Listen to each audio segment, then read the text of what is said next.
Buenas a todos y a todas. Hoy estamos en lamordaza.com con un contenido un poco diferente debido a nuestro segundo aniversario, que es para vosotros y gracias a vosotros. Hoy venimos con un podcast, el primero esperemos de muchos, y vamos a hablar sobre nosotros, sobre el periodismo independiente y sinceramente de lo que surja. Para ello contamos con casi la totalidad de la redacción y aprovecho por tanto para saludarlos. Estaremos con Ania Mondarain, Tomás Ferreira, Hola. Íñigo Morete, Luis Miguel Barcerilla, Egoiz Gente. Carpenter, Carmen Alonso y Ah, yo, Ander Ranzotegui. Antes de comenzar, quiero recordaros que estamos realizando un sorteo de una bolsa de tela y 2 tazas de lamordaza.com en nuestras redes sociales y tenéis toda la información en nuestro Instagram, lamordaza_com, y en nuestro Twitter también, lamordaza_com. Y sin más, empezamos. En 2 minutos vamos a pedir a nuestros directores, Luis Miguel e Íñigo, que nos hablen un poco de cómo surgió La Mordaza y de dónde viene el nombre, ¿no?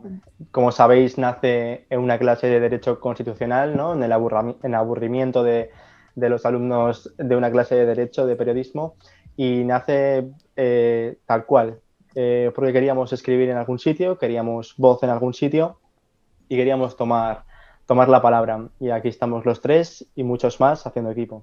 Sí, como ¿Es así, dice Íñigo? Luis Miguel, yo creo que era importante, ¿no? Abrir un lugar donde nos pudiésemos expresar con tranquilidad, bueno, con tranquilidad según para quién, con una periodicidad fija, porque aunque hayamos publicado en otros medios de comunicación con anterioridad a La Mordaza, nunca habíamos tenido un espacio, digamos, fijo en los medios, y también pues aprender a trabajar de manera coordinada, en equipo, y a gestionar un poco cada publicación, por revisar el texto, meter el texto en la web, la imagen, que desde fuera se ve que es sencillo, se hace fácil, pero tiene bastante trabajo detrás. Empezamos los tres, como has dicho Ander, empezamos Luis Miguel, yo y tú en una clase de Derecho Constitucional, pero hoy en día somos más de 9 personas en la redacción, algo que para nosotros era totalmente impensable y que a día de hoy es impensable que un proyecto como La Mordaza pueda seguir adelante sin tanta gente detrás. Creo que seguimos a día de hoy, después de estos 2 años, creciendo, aprendiendo cada día más y para mí, a título personal, ya casi me pone realmente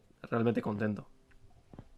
Y de forma breve también, ¿qué es lo que ha supuesto la irrupción de lamordaza.com en el panorama mediático, digamos? Realmente creo que nosotros como periodistas hemos crecido bastante, realmente, y creo que en redes sociales y demás tenemos una imagen bastante consolidada, una imagen que es reconocible y que mucha gente nos sigue en las redes como, digamos, casi como referencia, pues a veces de algunos tweets que ponemos, sobre actualidad, sobre debates sociales, etcétera, y mucha gente nos tiene, digamos, que nos sigue, ¿no? El contenido que subimos. Sí, bueno, aquí el kit de la cuestión quizá esté en si somos o no necesarios. Si la mordaza.com aporta valor al panorama mediático. Sabemos que Prisa, Vocento, Unidad Editorial, ¿no? El País, ABC, El Mundo, pues digamos los conglomerados mediáticos, pues se llevan la mayor parte del pastel, ¿no? Ya sea en beneficios económicos o en beneficios de lectores, de comunidad. Eh, Sin embargo, bueno, es impensable pensar en un panorama mediático sin medios independientes, sin medios que no estén financiados por banca o por ejemplo, fondos buitre, ¿no? Como es el caso del País, o por grandes familias. Es impensable pensar en un panorama político democrático sin, por ejemplo, contexto al que hacemos referencia por esa intento de tirarlo abajo por parte de Antonio Resines, ¿no? Y la que le felicitamos por sus 10.000 suscriptores. Y bueno, hoy en día es impensable imaginar un panorama mediático sin ellos.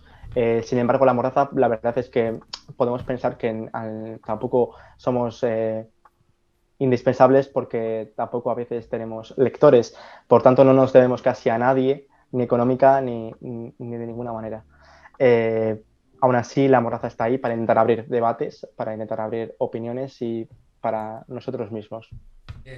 Nuestro nombre surge de la ley Mordaza, podríamos hablar de eso largo y tendido, pero sí que querría traerlo a la actualidad. Estos días estamos viviendo las manifestaciones, Tomás nos lo puede contar más de cerca, de Barcelona, con el tema de Pablo Hasél, que al final siguen siendo unas injerencias, ¿no? Contra la libertad de expresión que es con la idea de que con la que nos levantamos nosotros un poco, ¿no? A hacer frente a esos intentos de los gobiernos por acallar a la gente. Entonces, no sé cómo estáis viviendo también estos hechos y te pregunto a ti, Tomás, directamente porque tú lo has vivido desde la calle. Sí, bueno, también recuperando con lo que ha dicho Luismi sobre si el periodismo independiente es imprescindible y demás, y que ahora pues se hace patente con todas las protestas sobre Hasél y demás, respecto a cómo se acalla, ¿no? Un poco la voz disidente y demás. Yo creo que es importante, sobre todo en proyectos como La Mordaza y medios independientes que no llegan a ser contexto, no llegan a ser el salto, que son medios muy grandes, pero que son imprescindibles porque todos los medios, todo lo que nos rodea está rodeado al final de una ideología dominante que lo impregna absolutamente todo, ¿no? Entonces, claro, tú puedes tener medios independientes de referencia, como pueden ser los que hemos comentado, pero faltan también los medios pequeños que den esa visión, ¿sabes? Que no sea solo 2, 3, 4, tienen que ser un montón, ¿sabes? Tenemos que ser nosotros como La Mordaza, tienen que ser compañeros de profesión, entre comillas, como puede ser, yo que sé, Contracultura, ¿sabes? Que yo creo que es imprescindible nuestro trabajo ahí para que cuando se busque información sobre un tema, estemos todos ahí, que no encuentres únicamente el discurso general, el discurso dominante, que suele criminalizar a la gente que damos voz, ¿no? Yo creo que ahí es imprescindible que nuestro trabajo como medio independiente también. En esta labor que hacemos en lamordaza.com, en este medio, los temas que tratamos, quería preguntaros a vosotras dos, a Carmen y a Anne, si es imprescindible, si es necesario que tengamos una visión feminista para tratar, ¿no?, todos esos temas que quizás en los medios más hegemónicos pasan de puntillas y no se pone el foco en tratar la información de un punto feminista, ¿no? Os pregunto a vosotros dos porque sois un poco las que os encargáis en este medio de todos esos temas y gracias a vosotros no metemos muchas veces la pata. Bueno, yo creo que para empezar es importante tener una visión feminista en todos los medios que hay. Que en los medios generalistas no se utilice o no se dé esa visión feminista no significa que tenga que estar de lado. Creo que La Mordaza en ese trabajo, o sea, en ese sentido, lo ha hecho muy bien. Porque a pesar de que, por ejemplo, yo entré más tarde que cuando se formó o el grupo o cuando empezaron a escribir, siempre han tenido esa opinión en cuenta y han dado mi opinión a valer y han preguntado antes de publicar nada para lo que decías tú de evitar meter la pata. Y bueno, no sé, ahora que tenemos una pequeña comisión feminista, vamos a llamarlo así, creo que se está haciendo mucho en ese trabajo. Tenemos en cuenta, somos pocas chicas todavía, también lo digo, ojalá seamos más en unos años, pero creo que se está empezando a tener en cuenta la voz de las mujeres y nosotras, yo por lo menos hablo por mí, he encontrado un espacio para poder hablar sobre lo que me gusta, sobre lo que quiero compartir con el mundo y sobre lo que espero cambiar, más o menos. De hecho, para la semana del 8 de marzo, como hemos hecho en esta semana, una semana temática, digamos, del periodismo independiente, Carmen, te pregunto, estáis preparando, ¿no?, una semana dedicada al feminismo. Sí, todavía nos queda atar muchos cabos y vamos un poco justas, las cosas como son, pero tenemos preparadas entrevistas interesantes, tenemos pensado tratar el tema del transfeminismo, que me parece muy importante y algo de peso ahora sobre todo para que los medios de comunicación lo traten y de manera más o menos real. También, bueno, Anne también tiene ideas muy interesantes para compartir, aunque todavía quedan atar cabos.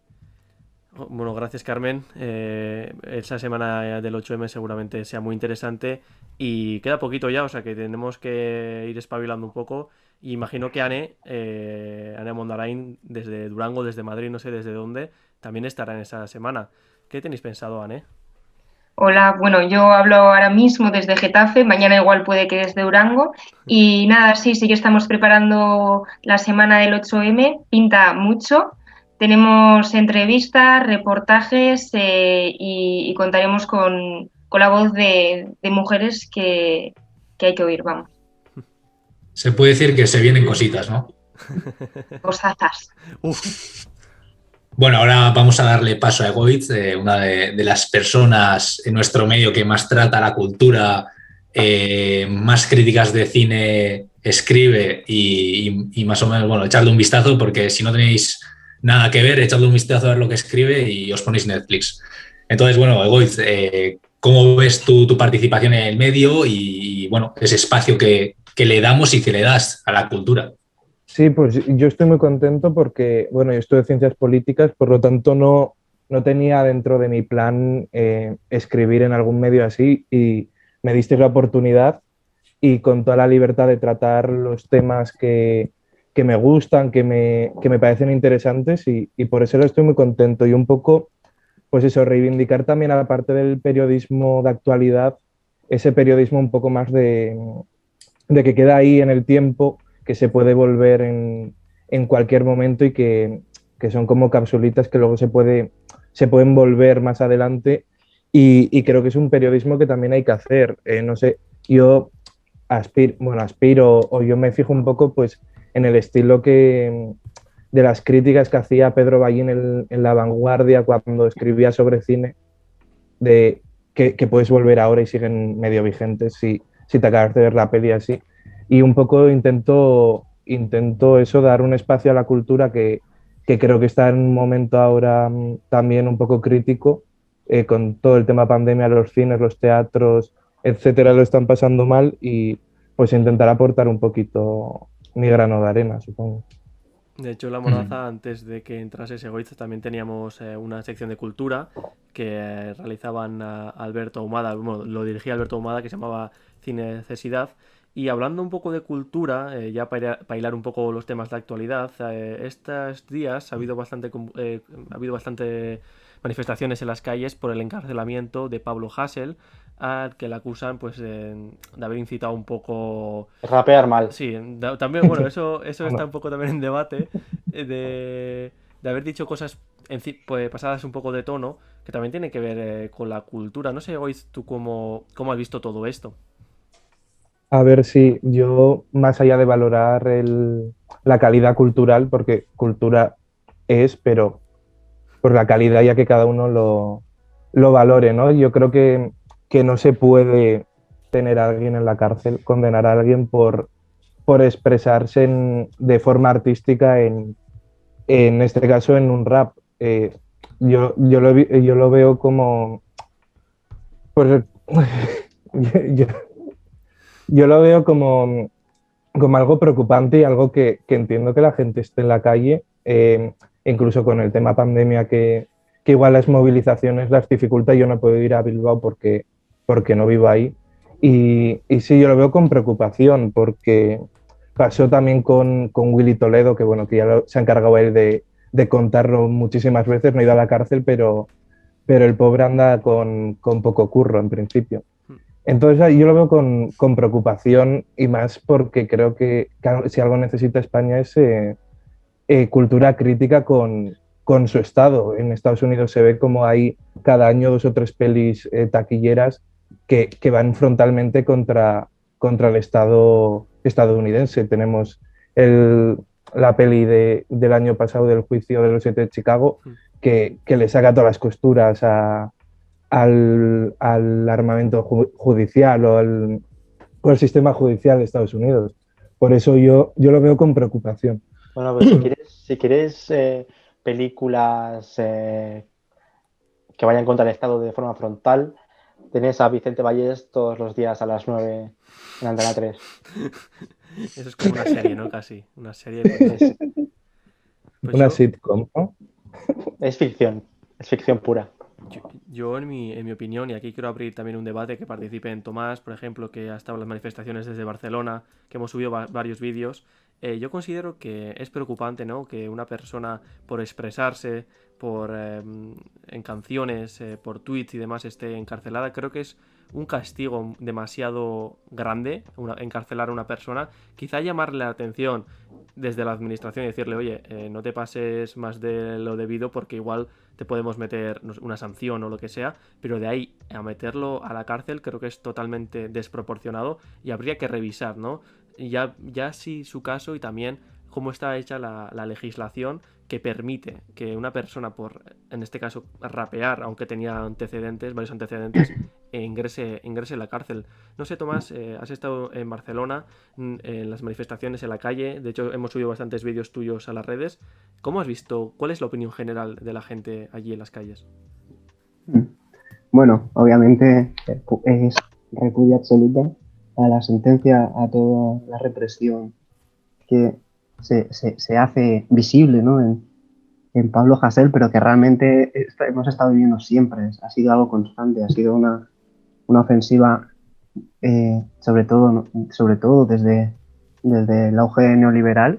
Es una ofensiva constante que, sobre todo el movimiento obrero y toda lo que es la cultura alrededor de él, ¿no? Que es lo que viene a ser los medios independientes, etcétera, se ha visto en un retroceso constante. Y sí que hoy en día pues estamos viendo como episodios muy llamativos del tema, como el encarcelamiento de Hasél. Pero también me gustaría apuntar, porque muchas veces se escucha que se acusa, por ejemplo, al Estado español de ser un Estado fascista, ¿no? Por el hecho de encarcelar a Pablo Hasél o a otras personas por su crítica al rey, etcétera. Y creo que es importante que destaquemos que el Estado español lo que es una democracia capitalista, una democracia burguesa integrada en la Unión Europea, no es un Estado fascista. Y por lo tanto, quien ha puesto en la cárcel a Pablo Hasél no es un Estado fascista, es la democracia burguesa, es simplemente la parte represiva del Estado, ¿sabes? Que la dicotomía no es entre fascismo y democracia, es que la propia democracia la que está encarcelando a raperos, a tuiteros, etc. De todos modos, y una pregunta para todos, estos tics autoritarios, aunque sean dentro de un Estado no fascista, pero sí una democracia, como dices, burguesa o capitalista, estos tics autoritarios son más propios de un gobierno abiertamente de derechas que de un gobierno que se hace llamar el más progresista de la historia democrática. No sé, Carmen, por ejemplo, ¿qué opinión te merece esto? ¿Qué opinas de la gestión con estos tics tan derechistas por parte de Pedro y Pablo? A ver, yo desde el primer momento voy a decir que voy a hablar desde el desconocimiento absoluto, porque tampoco sé cómo funciona del todo el sistema judicial, ni tengo un conocimiento de derecho ni del Código Penal, pero yo lo que me planteaba cuando empecé a hacer ese debate es, ahora en las redes sociales se ve mucho como haciendo un poco de abogado del diablo, que no decían, no se juzga a Pablo Hasél por rapear, sino porque tiene penas acumuladas y porque realmente merece entrar en la cárcel. O sea, yo, si de verdad la condena se reduce a rapear Ora ETA, muerta el rey, los borbones son los ladrones, no creo que merezca entrar en la cárcel. Si hay detrás un entramado más grande, más complejo, que yo no llego a comprender, entonces ya no puedo opinar sobre ello porque desconozco. Que no tiene que ser fácil, obviamente, poder negociar una medida como esta, como derogar la ley Mordaza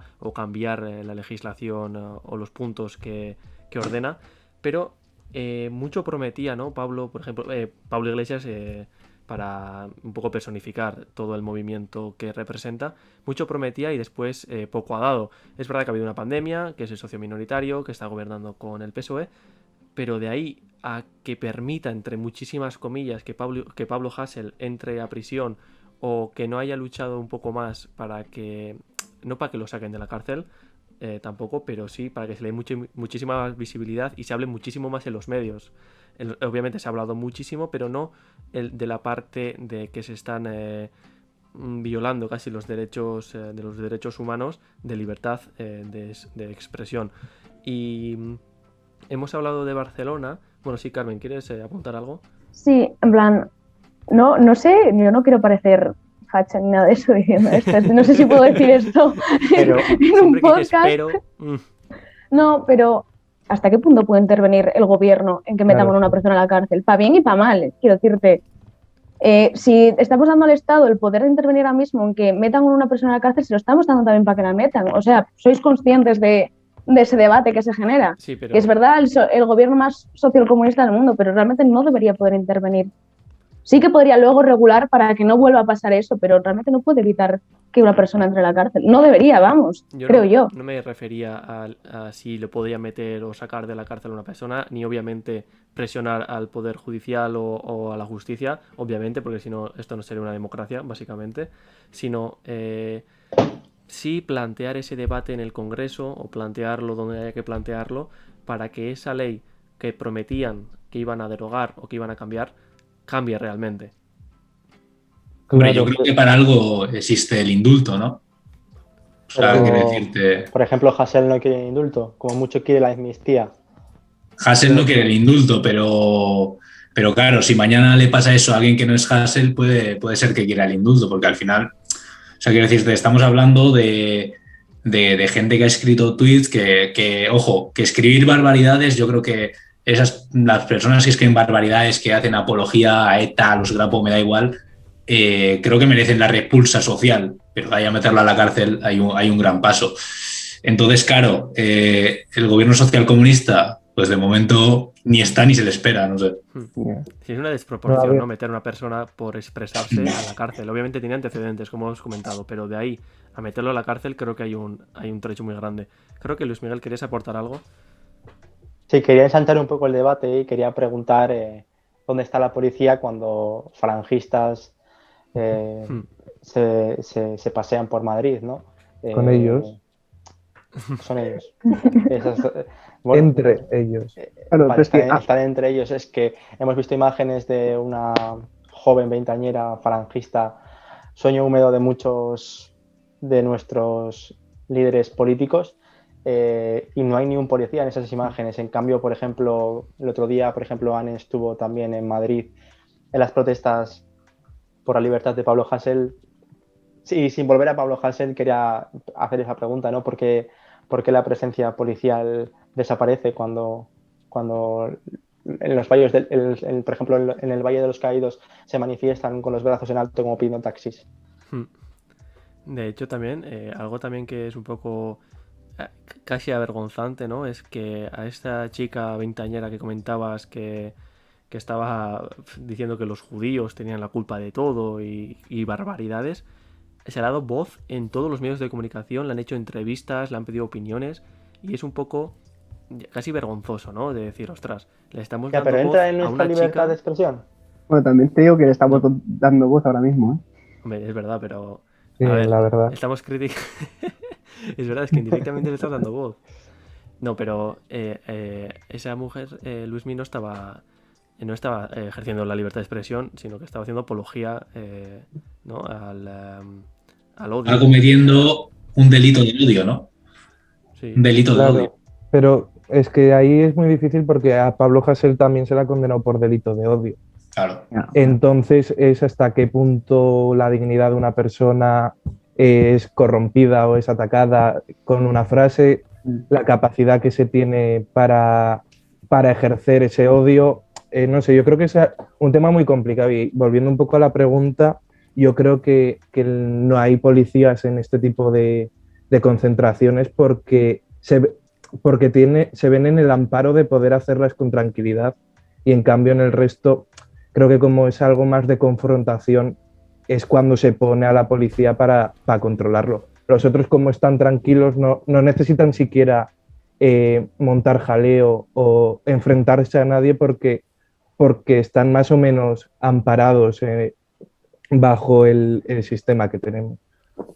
De hecho, se les da voz. Por redes sociales no se ve otra cosa. Cuando ocurre algo de esto, no se ve otra cosa. La Marea, por ejemplo, ha denunciado 3-4 casos. Por ejemplo, los militares, creo que era cantando una canción popular, y lo destapó La Marea, que también es un periódico independiente, que era lo que comentábamos de la importancia, porque no me veo al país teniéndolo, destapando algo así, o al mundo, porque básicamente quedaría mal incluso con sus lectores. Con los clics iría bien, pero con sus lectores incluso hasta quedarían mal. El trabajo de La Marea en este caso, en la investigación y en el estudio de las ultraderechas, por parte, por ejemplo, de Miquel Ramos, es espectacular. También destaparon, como dices, los cánticos a la División Azul y todos estos temas. Y yo vuelvo no sé, a intentar preguntar si bueno, es verdad que quizá lo que diferencia a Pablo Hasél de los nazis es que los nazis siguen y ETA desapareció, ¿no? Por ejemplo, o los Grapo también desaparecieron, pero los nazis siguen ahí. De hecho, están en el Parlamento. O no son nazis y son también unos aburguesados, Tomás. A ver, yo a Vox no los considero ni nazis ni fascistas. Son la cara más... O sea, su programa es neoliberalismo puro y duro, pero sí que tienen tolerancia franquista, indudablemente. Tienen esta simbología fascista, tienen sus filas a mucho fascismo, pero lo que es su programa actualmente no es un Estado fascista. No, eso no significa que de algunos años para adelante lo veamos efectivamente que lo son, o que se acabe destapando, o que el ala más radical acabe tomando el poder del partido, etcétera. Pero yo creo que tampoco es lo que comenté antes, tampoco creo que debamos, entre comillas, banalizar lo que es el fascismo, porque el fascismo realmente, cuando nos lo encontremos de cara, vamos a flipar, ¿sabes? Y también, de alguna manera, creo que se hace como una distinción entre lo que es el fascismo y lo que es la democracia. Y cuando al final, son entre comillas caras de una misma moneda, cuando estamos hablando de un sistema capitalista. O sea, el fascismo surge en los momentos en el que el sistema capitalista o que las democracias burguesas, las democracias liberales, están en crisis. Y llevamos en crisis desde el 2008. Y ahora estamos metiéndonos en una crisis aún más heavy que la del 2008. Es normal que la ultraderecha esté en auge por todo el mundo y que esté en proceso de derivar aún más hacia posiciones fascistas. Pero yo creo que de aquí a unos años, cuando los veamos de verdad, vamos a decir ojalá atrás. Ya, de hecho el auge que comentaba Hombre, de la ultraderecha en Europa es más que evidente. En España también, en las últimas elecciones generales, Vox, digamos que arrasó, ¿no? Venía de tener bastantes escaños, pero casi que los duplicó. Y de hecho en Barcelona hace poco, el día 14, fueron las elecciones y Vox, si no me equivoco, Tomás, sacó 11 escaños. Tampoco se esperaba, y eso significa también un paso adelante, ¿no? Para ellos de meterse también en la política catalana, que tan convulsa está en los últimos años. Sí, es que, o sea, hay que tener mucho cuidado con Vox y con la ultraderecha en general, pero también hay que tener en cuenta que, igual que Ciudadanos, las elecciones pasadas sacaron 1 millón de votos, esta vez han perdido 900.000 votos, ¿sabes? Hay que ver un poco cuál es el recorrido que va a hacer Vox, que va a hacer la ultraderecha, y cuando se lleva este proceso más de aún más ir a la derecha, a ver cómo cambia el panorama. Sí. En cualquier caso, yo creo que el hecho de que tengamos un gobierno socialdemócrata el gobierno socialcomunista, ¿no? Cuando se están revelando todas las contradicciones que tiene que lidiar, lo que comentábamos, ¿no? Que tenemos un gobierno socialcomunista y no ha hecho absolutamente nada. Entonces, o sea, sigue siendo igual que la administración del PP prácticamente, ¿sabes? O sea, la gente está viendo que lo que es la izquierda, que es la izquierda socialdemócrata, no lleva a ningún lado. Entonces, eso es un caldo de cultivo, además, sumado a la crisis, que puede llevar a la radicalización hacia la derecha de mucha gente y, sobre todo, dar mucho pie y mucha voz a posiciones ultraderechistas. Sí, yo estoy también un poco con Tomás en cuanto a... Sí que es verdad que llamarles nazis es como muy visual y queda como muy potente, pero creo que estamos en unas lógicas de una nueva extrema derecha que todavía no hemos visto la cola al lobo y cuidado dentro de unos años, porque estos están bebiendo todos del alt-right en Estados Unidos, que ya tuvo su sitio con Trump, más o menos, porque son muchas ramas que terminan todas uniéndose para luego gobernar, porque Trump no es alt-right, pero tiene mucho de alt-right.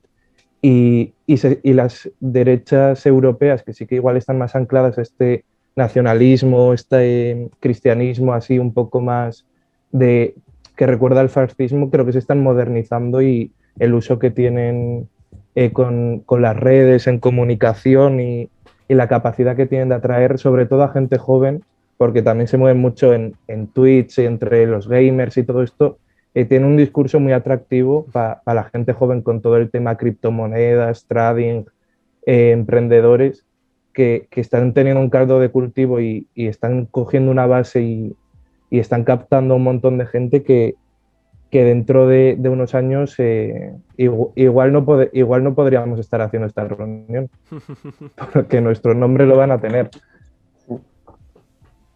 Y De los... hecho, sí. No, que quería decir, a ver si, por ejemplo, uno de los medios que puede hacer contra eso es la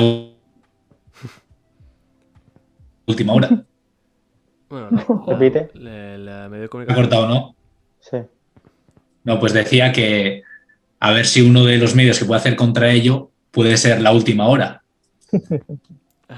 Me acuerdo cuando salió la última hora, que en Twitter y así consiguieron mogollón de follows. En Twitter, me acuerdo, el primer día fue espectacular. De hecho, Es creo que Pablo Iglesias puso un tuit anunciando la última hora. y ahí Claro, está. el medio independiente. Ahí está está la patrocinado por primera el- base, el primer problema. Y bueno, a raíz de lo que iba contando sobre el tweet, también otros políticos, otras personalidades de la izquierda más que nada se hicieron eco.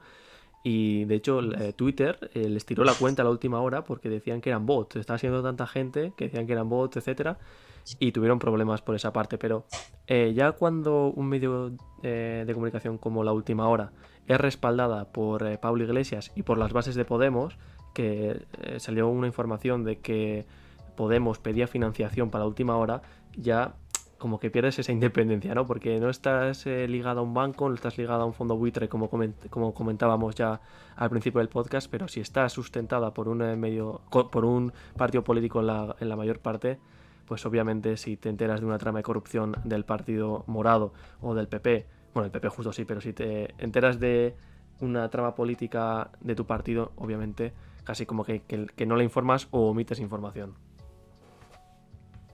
La última hora es un panfleto de Podemos, Ahí va. así tal cual. Yo lo explico un poco de la manera bonita y tú ya has ido ahí a meter la Simplificando, ¿no? Eso. Tú decías que los bots habían inundado las redes de La Última Hora los primeros días. Yo te quería preguntar, bueno, os quería preguntar a todos si los votos que ha recibido ella son bots o qué son. No, bueno, Son gente ella, ciudadanos, ¿no? yo lo he visto Pues un el auge de poco. la ultraderecha también, ¿no?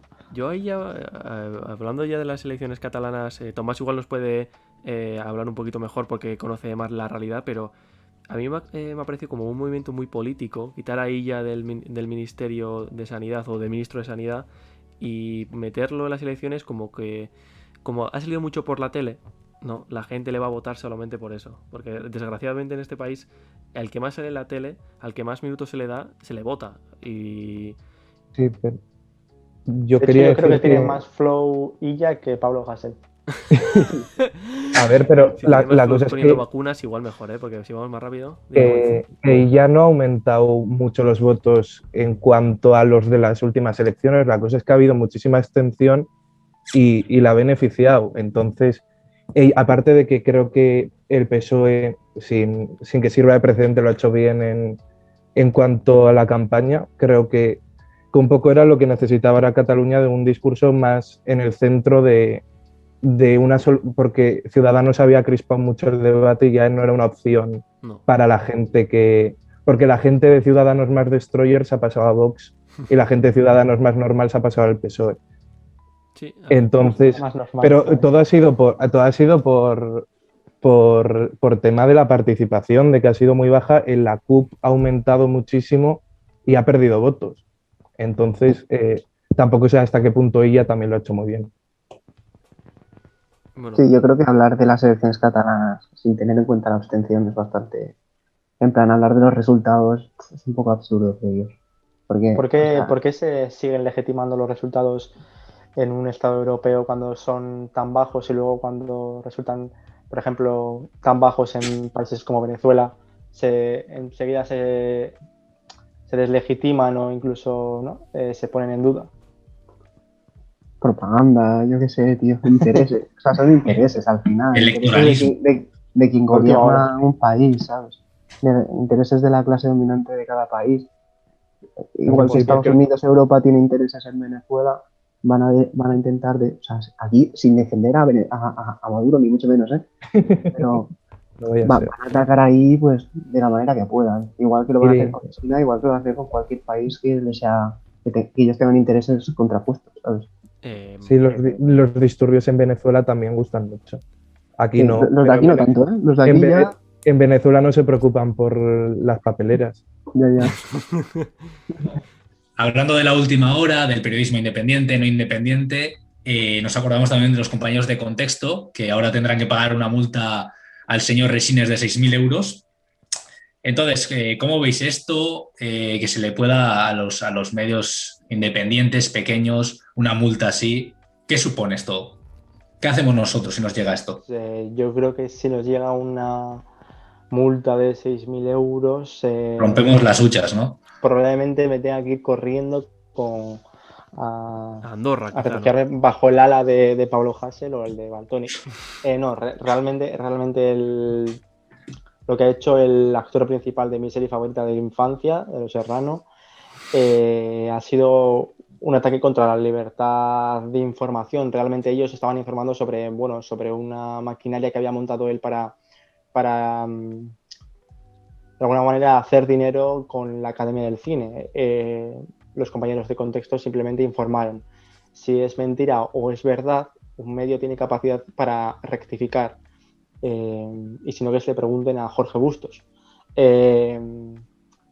Simplemente eso, si nos llegase a lamordaza.com algo así, creo que desapareceríamos, obviamente. Yo creo, luego podemos poner el debate de Antonio Resines a nivel actoral, que hoy igual nos puede iluminar un poco. De hecho, Resines al principio creo que pedía 600.000 euros a un medio como Contexto. 600.000 euros. Es una barbaridad que pida por una información a priori real que le habían dado a Contexto sus compañeros de academia. Que pida 600.000 euros a un medio independiente es una auténtica locura, incluso si se lo piden a un medio convencional como El País. No sé, yo no sé la capacidad del País, pero afrontar una multa de 600.000 euros obviamente no es sencillo. Después, en tema de juicios y demás, al final se quedó, creo que no son 6.000, son 5.000, pero tampoco estoy 100% seguro. Y obviamente la mordaza desaparecería. Ya nos llegó una multa no veis parecida, ideas, no parecía de cantidad, sino una multa monetaria que era una cantidad muy pequeña, y tuvimos que decir, oye, que no tenemos un duro, por favor, quitarnos la multa. De hecho, yo creo que para cerrar este coloquio deberíamos dedicarle unas palabras a Antonio Resines, todos, si nos despedimos con eso. Bueno, quería aportar algo, Tomás, y acabamos con... Luego le cantamos una oda a un poema. No, yo no, A ver, cuidado, a ver si nos va a poner una multa a nosotros. Es verdad. Sí, nos estamos jugando. Yo con el honor de Resines yo no voy a jugar. Pero con el del Rey sí. Con el del Rey, bueno, pero con Resines no, que terminó escuchando a Hasél todos los días. ¿Pero Resines no hacía de el Rey Emérito en una película?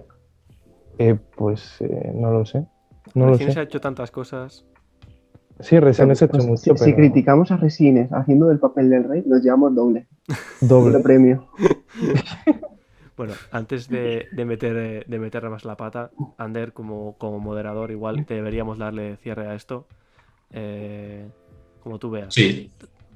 Sin más, vamos a dar las gracias a los valientes que hayan llegado hasta aquí. Sí. Es que Ricaso por escucharnos, por estar con nosotros estos 2 años. Y los Borbones son los ladrones. También. Pues eso, por 2 años más y los que vengan. Y ojalá un día nos veamos todos en la televisión, porque hemos tenido que ir a la Audiencia Nacional. Esperemos Eso será el día en el que la mordaza despegue. En la Audiencia Nacional. Como Carrero. Cuidado. Corta.